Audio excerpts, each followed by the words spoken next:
Hi, it's Edward, back with another video. Please take a moment to click the thumbs up button below and consider subscribing to the channel. Thank you for your support. Today, I read an article on Yahoo Finance written by Jane Thier titled, "Moving Back In with Your Parents is So Common Now That It's Nearly Lost Its Stigma." This article was put out by Fortune. I'll include a link to the article in the description below. I encourage you to read the full article to support the author and news source. As a private American citizen, I'd like to report and share my transformative thoughts through commentary regarding small sections of this article that are of public interest. According to the article, in the months after the pandemic hit in 2020, nearly 50% of young adults, those aged 18 to 29, lived at home with their parents in the greatest numbers on record since the Great Depression. Some have since moved on, but 1/3 are still hanging on. Today, about 23 million young adults are shacking up with family, nearly 45% of the age group per the U.S. Census. If our economy is so healthy, why are 45% of adults 18 to 29 years of age living with their parents still? Those who are 18 to 22 and living at home for 4 years while going to college, I can understand. But individuals who are 23 to 29, I find that really interesting. I wouldn't want to have had to live with my parents if I were between the ages of 23 to 29. Some of you may be wondering if these people are all living in their parents' basement and just playing video games. Well, this article provides some insight as to why so many of these young adults are living with their parents still. According to the article, many of those adults who moved back home did so intentionally to shore up their debts and finally buy property or hit other financial goals, according to a Bloomberg News and Harris Poll survey of over 4,100 adults conducted in August. In my opinion, I'd much rather see young people living at home with their parents than going into credit card debt just to survive. Right now, young people who are out on their own have to worry about paying very high rent, even for a very small apartment. The median national price for rent now sits at $2,052 per month, as per rent.com. Some apartment rentals are a lot more than that in some large metropolitan areas. I can understand why some young people are choosing to live at home with their parents as opposed to paying some of this overpriced rent. There is a trend that I find disturbing. Some apartment communities will not let you pay your rent with a check. Some apartment communities will also not allow you to put your checking account information on file with them so that they can remove the money each month from your checking account in order to cover your rent. There are apartment communities that will only allow you to pay your rent with a credit card. I really believe some of these property owners have figured out they stand a better chance of getting all of their rent on time with people using their credit cards. The problem with this is some people do not have their rent money and they continue to go further into credit card debt just to afford the place where they live. Some individuals are falling deeper and deeper into credit card debt. This may be one reason why credit card debt here in the United States of America surpassed $1 trillion this year, the highest ever on record. This is so problematic because the Federal Reserve has hiked their Fed funds rate 11 times, and the amount of interest that people are now paying on this credit debt is extremely high. Some people will have a very difficult time getting out of credit card debt unless they do some type of personal loan consolidation or maybe file bankruptcy. I truly understand why so many of these young people between the ages of 18 to 29 are choosing to live at home with their parents. Life is incredibly expensive right now. In addition to having to pay expensive rent, young people have to pay more money for food at the grocery store. If these young people have children, daycare is incredibly expensive. If they are fortunate enough to have parents who are retired, their parents could potentially babysit their children while they are at work. Some people simply cannot afford the high price of daycare anymore. Young people today also have to deal with all of the high costs associated with owning a vehicle. Young people have seen their vehicle insurance increase in the past several years. They have also seen the price of maintaining these vehicles increase in the past several years. I suspect some of these young people likely were taken advantage of when they went to a car dealership and paid more than MSRP for a vehicle. Some may have overpaid for a used vehicle. Some of these young people may be in a negative equity position in their vehicles right now. Some may not be able to afford their vehicle payment anymore. Unfortunately, they will not be able to sell the vehicle because they owe too much on it. For some, they may have to move in with their parents just so they can afford to continue making those vehicle payments. Some people live in a suburban area or a rural area where it is a must that you have transportation to get to and from work. Everyone in our society, including young people, are having to deal with the high cost of medical care.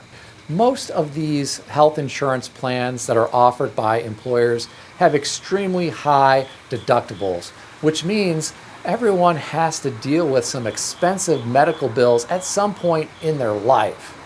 There may be some young people who have a mountain of medical debt, and they may be forced to move back home with their parents in order to deal with this. As many of you know, student loan payments resume in October. Many young people have student loans. Some of these young people may have moved back home with their parents so that they can afford to make their student loan payments.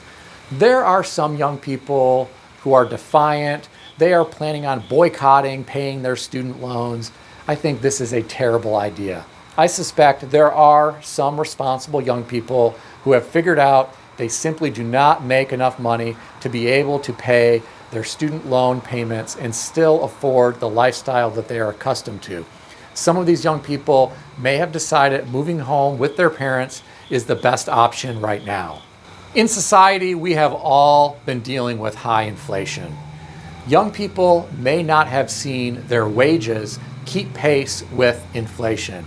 Some of these young people may be in a situation right now where they simply cannot cover all of their bills because the raises that they have received in the past few years have not been enough to deal with all of their personal expenses. I personally believe we may see more and more multi-generational households living under one roof. Have you driven through some neighborhoods recently and seen how many vehicles are parked in some of the driveways and how many vehicles are parked on some of the streets? It is clear to me there are often a lot of individuals living under one roof. When I drive through different neighborhoods, one thing that I often pay attention to is how many garages have been converted into additional living space. Sometimes they remove the garage door and put up a wall, but you can clearly tell that that part of the structure at one time was a garage. I have noticed this trend increasing in recent years. Some people are a little more covert about doing this. Some individuals leave the garage door so that their neighbors don't know that they are converting their garage into an additional living space.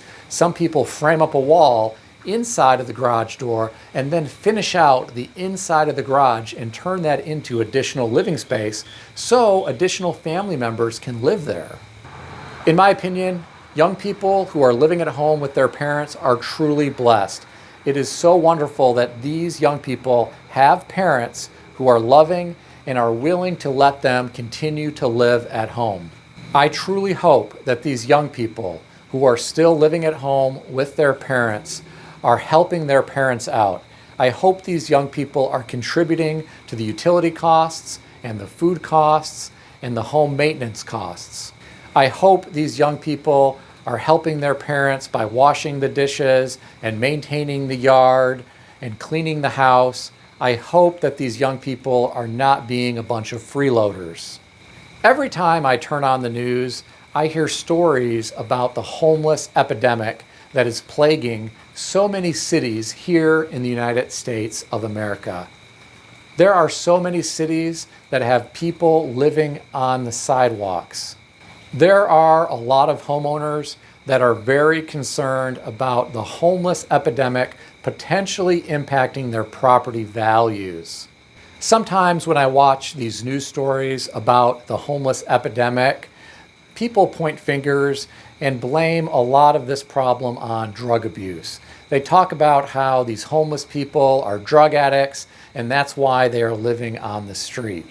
I am sure that may be the case for many individuals. Unfortunately, we do have some addiction problems here in the United States of America.